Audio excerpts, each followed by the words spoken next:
You must discipline yourself and take full control and responsibility for the outcome or whatever it is that you are seeking at this moment. There are going to be so many different things that you will embark on.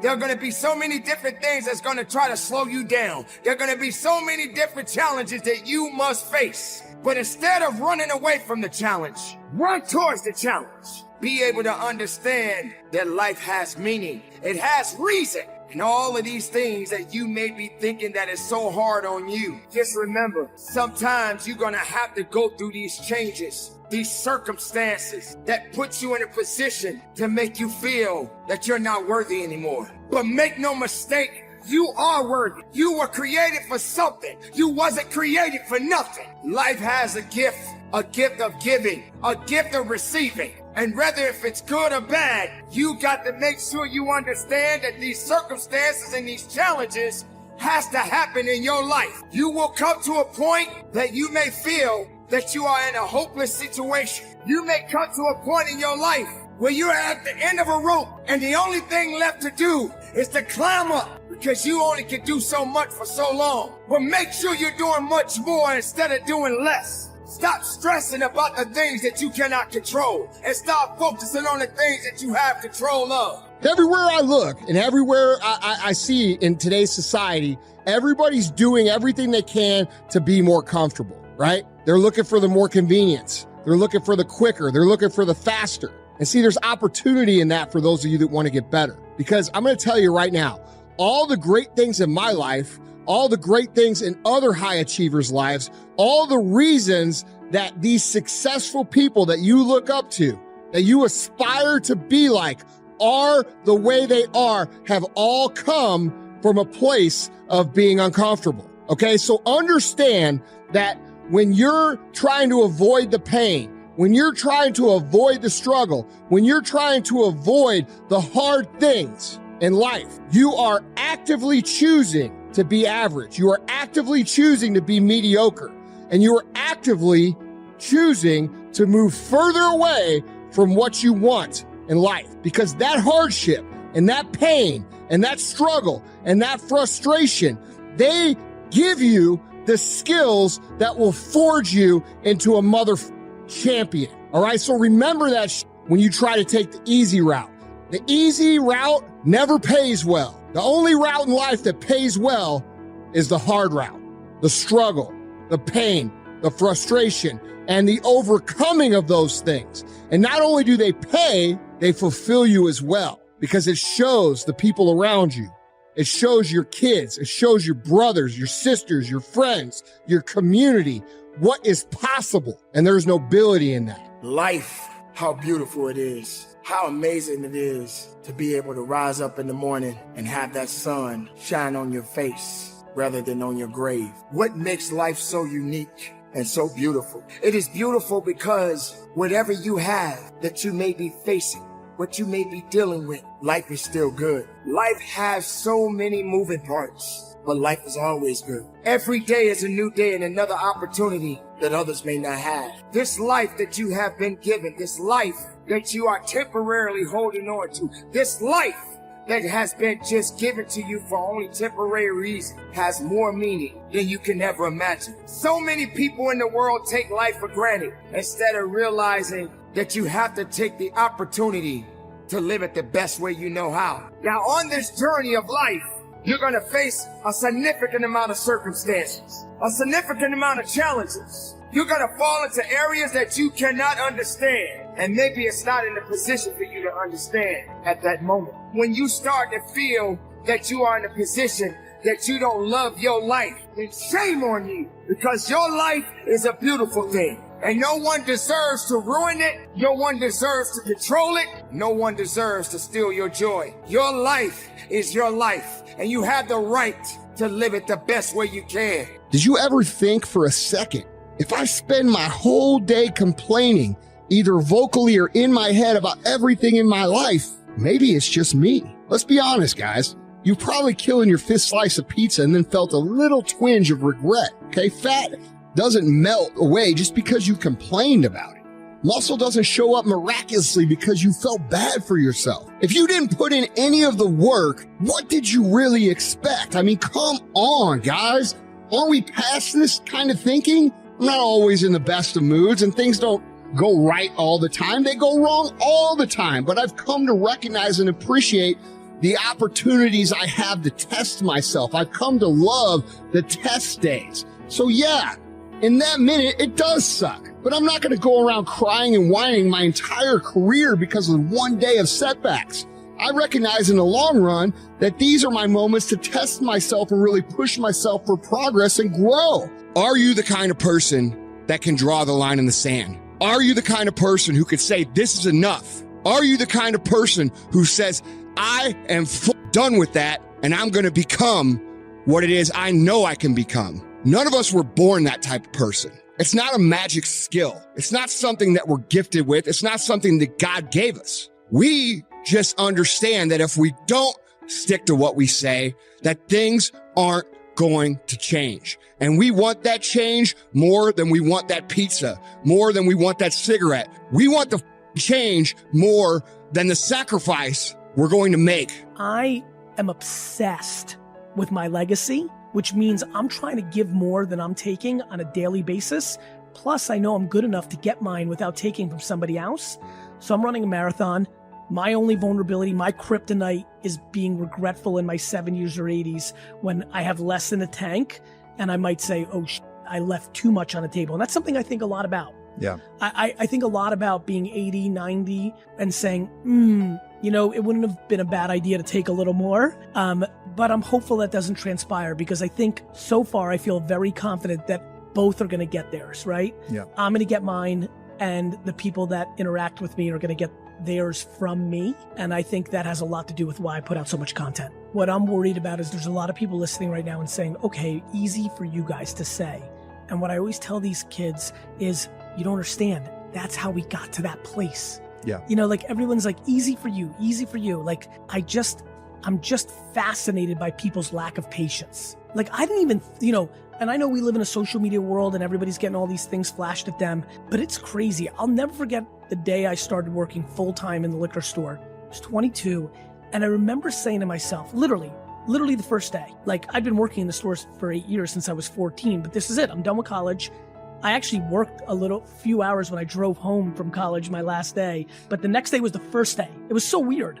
I hated school my whole life. And that was it. Like I walked into the liquor store and I never had to go to school again. It was like crazy. It was the best day of my life. And I'll never forget, I remember saying, okay, I'm not going to say a word for the next decade. I'm not going to talk to my friends. This is real. And I didn't. My high school and college friends are very weirded out by me. I just went in a cocoon and I just worked every minute. And I didn't even think about popping out until I was 32. Not a word, not a peep, not a party, nothing. And now I've got kids emailing me like, Gary, thank you so much. I love your videos. You inspire me when I'm super down. I almost gave up last week. Yeah, I've been doing my new business for about 4 months and I hit a real wall. I'm like, what's the matter with you? 4 months? Yep, you didn't hit a wall. You haven't even gotten out the gate. You're not even in the car.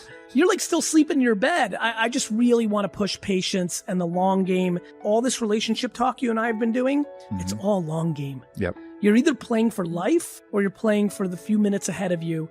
And again, this keeps going back over and over in my mind to what other people think. Too many people right now, social media has become the place where everybody is a PR agent of themselves.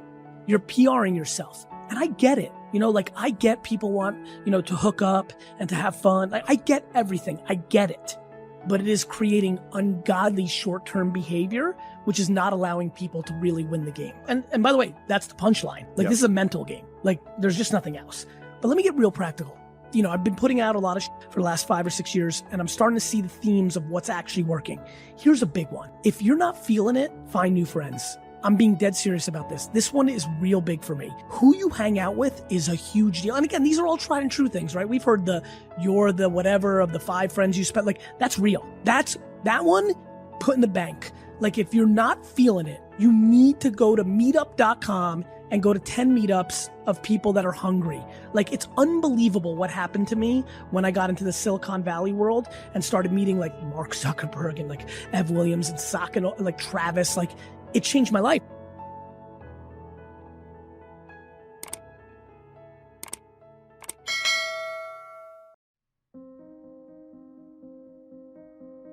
Call that what? A miracle. Only because we don't quite understand how it works. It doesn't mean it doesn't work. It simply means we don't quite understand how it works. But here's how you get a miracle going for your life. Number one, do what you can. Get a list of the stuff you could do and you haven't done, postpone, and start cleaning that up. You can't start at a better place for personal change. That'll affect your bank account, affect your future, affect your income, affect everything. You can't start a better life change process than cleaning up what you should be doing. A man says, well, my mother lives down in Florida. Should have written her 6 months ago. I just can't seem to get that letter written. I'm asking you to get that letter written, clean that up, and don't walk like other people walk. Don't postpone like other people postpone. You say, well, is it as simple as writing a letter? And the answer is yes. Where else would you start for life change, personal change? You don't need a pink package to fall out of the sky. You don't need massive bombard pre-conscious, subconscious.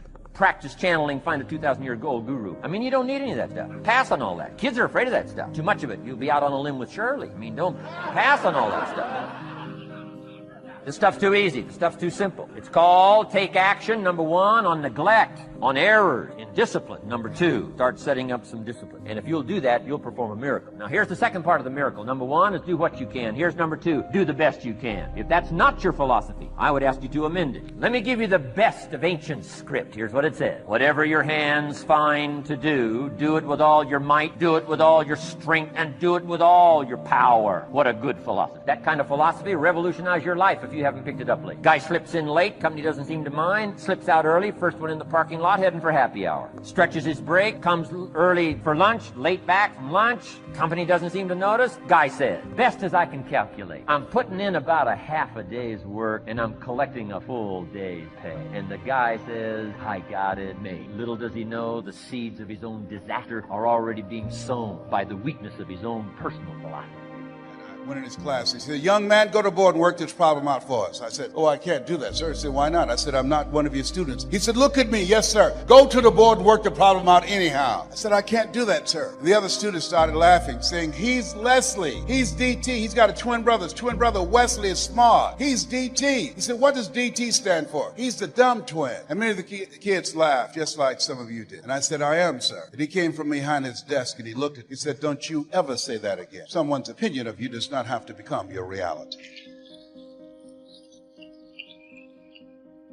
That was a turning point in my life. On one hand, I was humiliated, but on the other hand, I was liberated because he looked at me with the eyes of Goethe, who said, look at a man the way that he is, he only becomes worse. But look at him as if he were what he could be, then he becomes what he should be. I want you to shake someone's hand on your right and left, look him in the eyes and say, you have something special. Do that right now. Ladies and gentlemen, you have something special. I don't know you, but here's what I know about you based upon my own experience. You have something special. You have greatness within you. You have the ability to do more than you can ever begin to imagine. Just the fact that you showed up, the fact that you said yes to this industry, it says a lot about you. You're uncommon because it means that you have a sense of taking responsibility for your own life. George Bernard Shaw said the people that will make it in this life, they look around for the circumstances that they want, and if they can't find them, they create them. You have something special. You have greatness within you. You've experienced setbacks and disappointments like everybody else in the economy, but you're operating out of the thinking of one L.C. Robinson, who said things may happen around you and things may happen to you, but the only things that really count are the things that happen in you. You have something special. For some of you, it was a struggle to get here. You couldn't afford to be here, but there's something in you that said, I can't afford not to be here. You have something special. You are uncommon. One great American said, I choose not to be a common man. It's my right to be uncommon if I can. I seek opportunity, not security. I don't wish to be a kept citizen, humbled and dulled by having the state look after me. I want to take the calculated risk, to dream and to build, to fail and to succeed. I refuse to live from hand to mouth. I prefer the challenges of life to the guaranteed existence, the thrill of fulfillment to the still calm of utopia. I will never cower before any master, nor bend to any threat. It's my heritage to stand erect, proud and unafraid, to face the world boldly and say, this I have done. That's what it means to be a part of multi-level marketing, an uncommon desire to live your dream and control your destiny.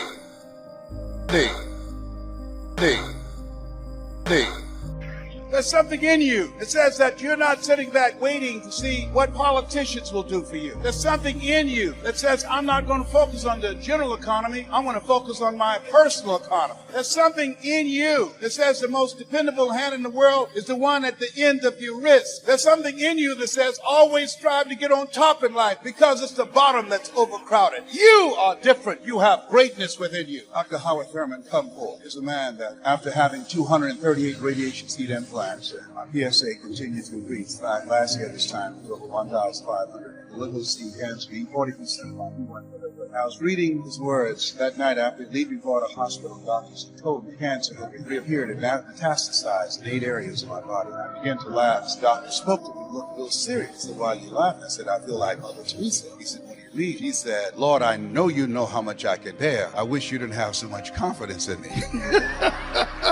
And now my PSA is 0.0. I'm debt-free, cancer-free. Yes, indeed. Now, God comes to hear how we will worship because he already knows what he will say. We come to hear what he will speak. So inasmuch as we have worshiped him, your worship and your giving and your sowing opens up the door of utterance that God might speak. God will not send fire where you will not present sacrifice. But wherever there is a sacrifice, the fire will follow. Now, as we open up the Word of God, we want to hear what the Spirit of the Lord is saying to the church. Every year, Jesus' parents went to Jerusalem for the festival of the Passover. When he was 12 years old, they went up to the festival according to the custom. After the festival was over, while his parents were returning home, the boy Jesus stayed behind in Jerusalem, but they were not aware of it. Thinking he was in their company, they traveled on for a day. Then they began looking for him among their relatives and their friends. Jesus. Anybody seen Jesus? Where's Jesus? When they did not find him, they went back to Jerusalem to look for him. Anybody looking for Jesus? After 3 days, they found him in the temple courts, sitting amongst the teachers, listening to them and asking them questions. Everyone who heard him was amazed at his understanding and his answers. When his parents saw him, they were astonished. His mother said to him, "Son, why have you treated us like this? What are you doing? Your father and I have been anxiously searching for you." "Why were you searching for me?" he asked. "Didn't you know I had to be in my father's house?" King James Version says I had to be about my father's business. But they did not understand what he was saying to them. So says the Word of God. I want to talk to you over the next few months, and all of you that are listening from around the world, and all of you that are zooming in, from the subject, the turning point. The turning point. There is a point where things begin to turn. We don't always know when it is, we don't know where it is, but there's a shift that can come. And when you get to the point of a shift, it's a turning point. Peter only sank so low before Jesus snatched him, and the whole story turns around. There's a turning point in your life. Anybody ready for a turning point? I said, anybody ready for a turning point? I want to experience the turning point of God. Let's pray while we're standing. Eternal God and all-wise Father, as we stand in your presence today and as we gather and tabernacle around your glory from all over the world, we are tabernacled in front of iPads and laptops and computers, but nonetheless we are tabernacled around your glory, that we might hear what the Spirit of the Lord would speak to the church. I thank you for what you're going to do. Nobody can do the stuff you do like you do it. Nobody can move like you move when you move. Nobody can heal like you heal when you heal. Nobody can bless like you bless when you bless. Can't nobody do me like Jesus. Can't nobody do me like the Lord. I thank you in advance for what you're going to do. Have your way in this place. In Jesus' name, let us say amen. You may be seated in the presence of the Lord. Now, when we think about this story that is before us today, it is impossible to escape the fact that we are dealing with a chaotic moment of abandonment, separation. And when you study the Word of God, you must realize that you always bring your perspective to the Word of God, because we cannot divorce ourselves from our positions and our experiences in life. So I bring my experiences to the Word of God.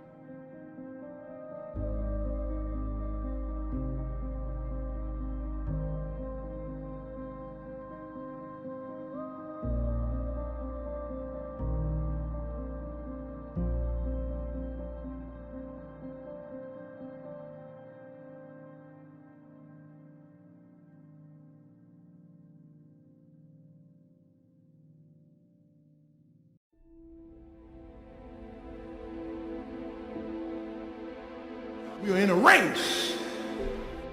And it's not a 100-yard dash. It's a marathon. You got to run, not till you get tired, but till you die. You got to work, not until somebody comes to take your place, but work till you die. My body doesn't get the best of me. I got to get the best of it. Faithfulness is not starting and stopping. It's being involved in it even when you don't get any credit for it. Because we can get twice as much done if we quit worrying about who got the credit. Most of the time today, when people say they're on their grind, they overslept, they're laying on the couch and they're eating cereal. That is not what it meant in my day, and that is not what makes people successful.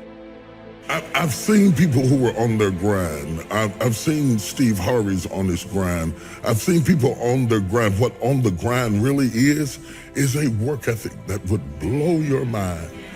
It would blow your mind. I'm 60 years old, and everybody who works for me is younger than me, and they'll tell you, I'll work you up under the table. There's so often times where people, they get told no or they hit an obstacle and it's game over for them. They're just done. They're done training.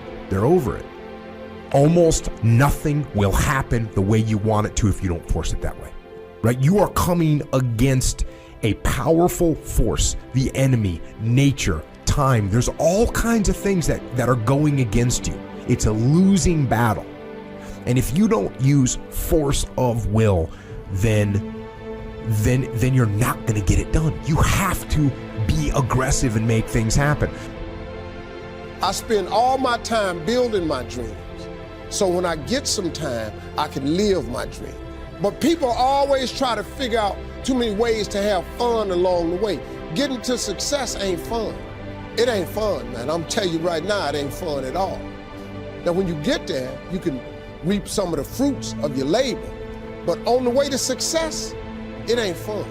It's a grind. It's a dog grind.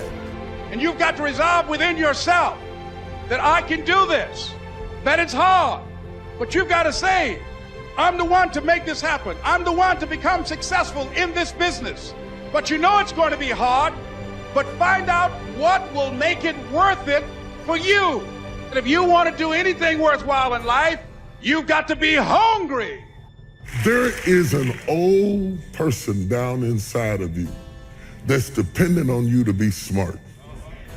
It's the person you're going to be 30, 40 years from now. Do not disappoint that person by being foolish through the strongest years of your life.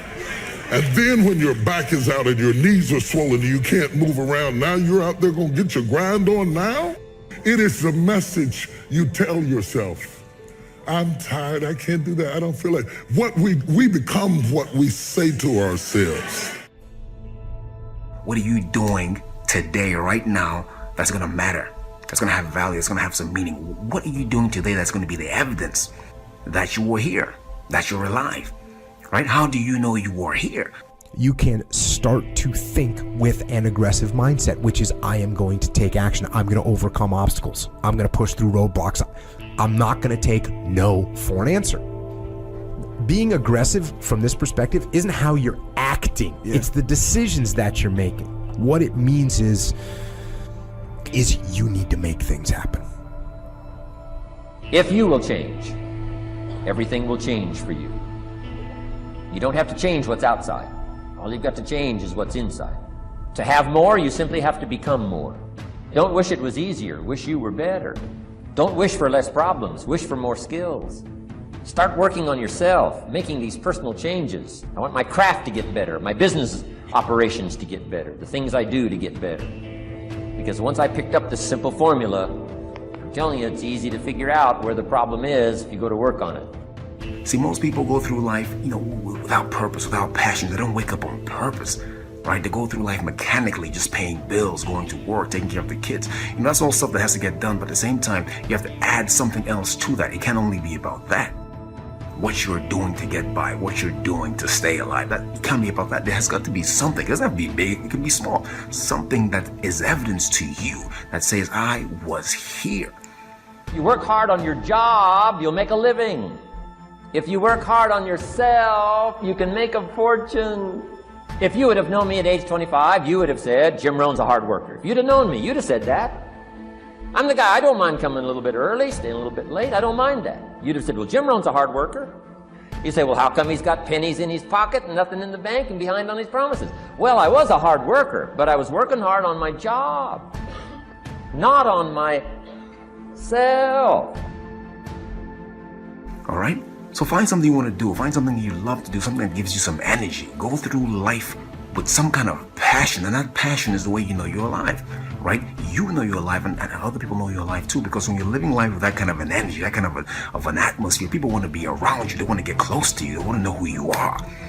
Don't live life like a lot of people who go through this thing again mechanically and just like, people who don't know they're alive, right? You see, and a lot of people don't know they're alive until something happens, until some pain or disappointment shows up. You can go through life feeling alive by doing these kind of things that leave graffiti in your life, right? That leave a mark. That's what you want to do. You want to live that kind of a life.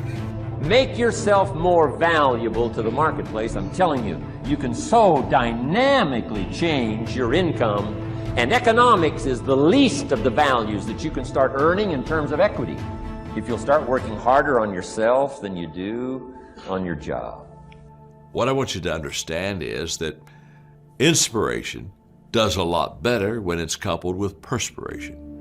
There are a whole lot of people, they want to be inspired in great things, but they don't want to do the hard work to achieve those great things. It's not either or, it's both and. Often I have the expression that everything worthwhile is uphill. That's a fact. You've never heard someone that got to the top of the mountain and somebody asked them, how did you get there, kind of look confused and say, I have no idea. They know how they got there. The reason they know how they got there is because they had to walk all the way up the mountain. Nobody lifted them. There were no shortcuts. There's not an elevator. There's not an escalator. It's all effort that gets you to the top of the mountain. So I really trust today that you will just kind of roll up your sleeves, look at something you haven't tackled for a while, dive in. You'll be amazed that once after you do the work, you get inspired. Don't wait to get inspired before you do the work. Work hard on yourself and develop the skills. Work hard on yourself and develop the graces. All of the stuff necessary to become more valuable to the marketplace. I'm telling you, your whole life can explode into change. Money, no problem. Economics, no problem. Future, no problem. If you just go to work on the right thing. Not get things out there to change. Don't try to change the seed. Don't change the soil. Don't change the sunshine. Don't change the rain. Don't change the mix of seasons. Let the miracle of everything that's available work for you, and start working on the inside. Work on your philosophy. Work on your attitude. Work on your personality. Work on all of your abilities. And if you'll start making those personal changes, I'm telling you, everything will change for you. There is no getting around. Ain't no elevator to the top. You got to take the stairs. The elevator don't go to the top, man. Not in the world of success. You got to take the stairs. Y'all got to start getting gritty, man. I hate it when I see young people wasting their time, just sitting around in this world that's been created for you, that everything is instant. Nothing in the world can take the place of persistence. Talent will not. Nothing is more common than unsuccessful men with talent. Education will not. The world is full of educated derelicts. The slogan, "Press on," has solved and will always solve the problems of the human race. Everybody is 24 hours. What's most important is managing yourself, what you do with your time. All of us are basically the same. The only difference is how you use your time. I know people who have a lot of talent in specific areas, and the difference between them and other people is the time that they put in. The people that are going to come out on top, the people that are going to make an impact, the people that are going to achieve their goals are the people who are mindful on how they use their time. We all ask why we should work this hard. Why take that many classes? Why go to school that many years? Why take the notes? Why read the books? Why work that hard? Why put yourself through the push-ups and the disciplines? Why? Good question, why? Best answer to why, I think, is the second question. Why not? Let me tell you, all of you out there who don't have a system of sustenance, you're fooling yourself. You can't stay at your mama's house forever. Sooner or later, you got to stand up and come up with a system that sustains you, even if it's not what you dreamed of. Sometimes you got to do what you got to do. But if you wallow in your problems, you'll never shift in your situation. This is your time. Search yourself. Take personal inventory. When you do that, things happen for you. Stop focusing on what you don't have. What do you have? What are your assets? Well, I'm not good in math, and I'm not smart, and I'm not this, and I'm not that. But God has given you something that can win the battle. Dreams motivate us. Dreams energize us. In all of your getting, get a dream in your life, and then you become unstoppable. And don't underestimate it. And don't act like it's not important. The first step is the most important one because it gets you started. So I want you to have confidence today, not for the whole journey, just for today, just for this step. Go ahead and take it. Guess what happens? Each step gives you more confidence until you become a confident person, even in a crisis. Robert Schuller said, tough times never last, but tough people do. And so therefore you want to maximize this time where we are.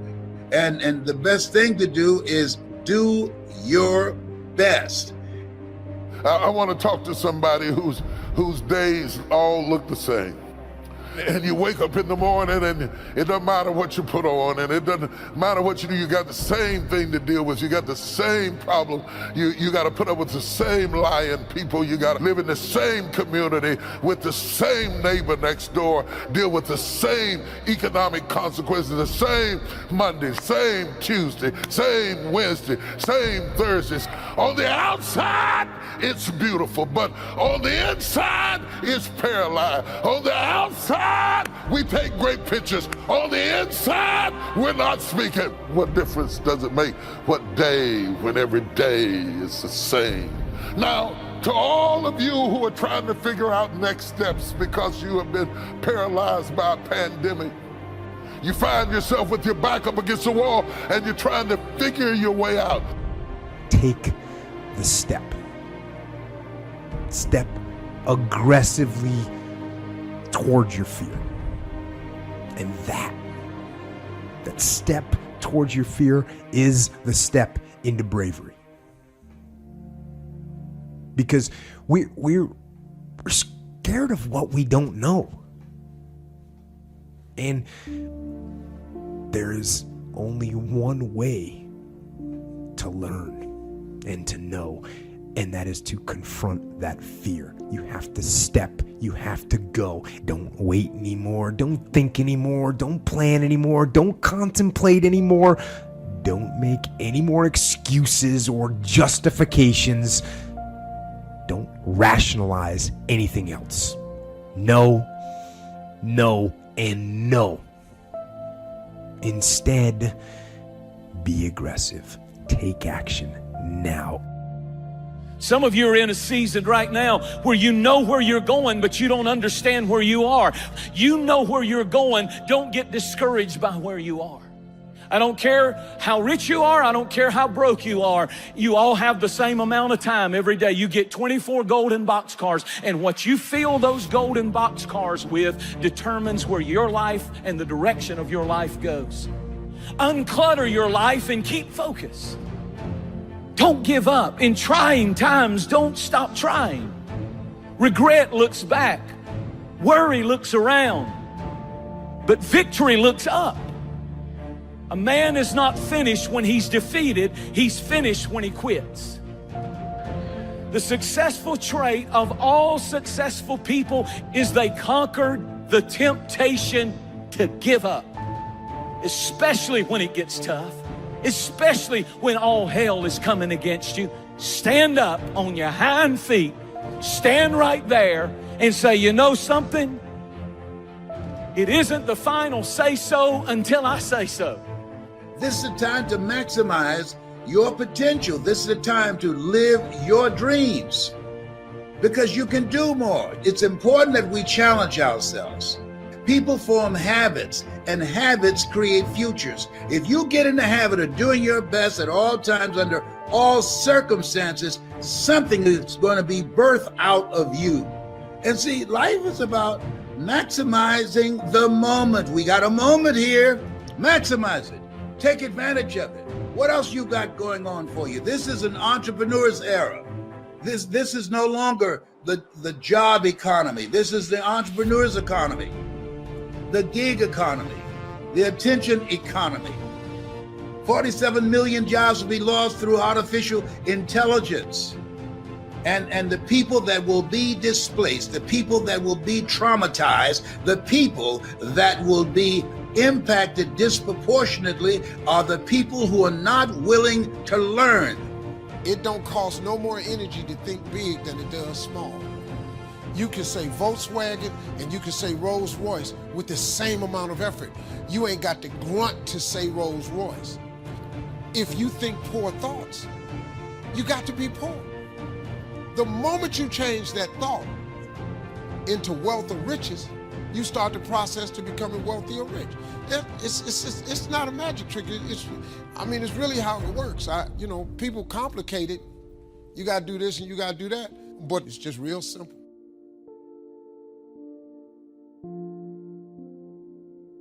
You have to learn to start where you are. Big doors swing on little hinges. Despise not the day of small beginnings. And so many people say, when I get a big break, when a big door opens, when somebody notices me, when somebody sees my talent and really invests in me, when somebody gives me that big break. But that is not the key to success. The key to success is to start where you are. Right where you are. Not when things get better, not if you had what somebody else has, but start where you are. Get around the right people, people that inspire you, people whose energy brings out the best in you, generate new ideas, a new perspective on how you look at this thing called life, and live each day as if it were your last, because one day, oh, come on now, one day, did you hear me? One day it will be. Learn how to present yourself. Learn how to earn money from home with your knowledge. If you can do it for corporations, you can do it for yourself. And you'll pay yourself 3 to 4 times more money, and with less hassle and politics and all type of pressure and stress that you deal with when you're working for someone else. That's the name of the game right now, is controlling your own personal economy. As I said, we're going from brick and mortar to click and order. That's the new economy.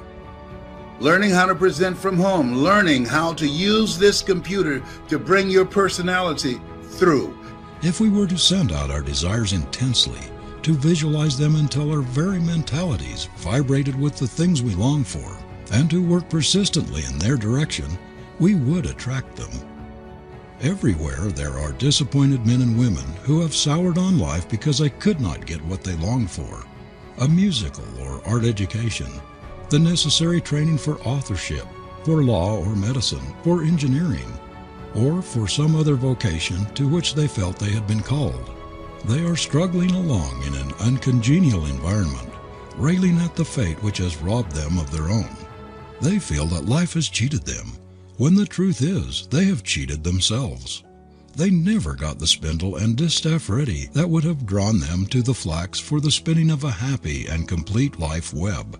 They did not insistently and persistently send out their desires and longings. They did not nurse them and positively refuse to give them up. Above all, they did not put forth their best efforts for their realization. Decide what you want and act as if it was already yours.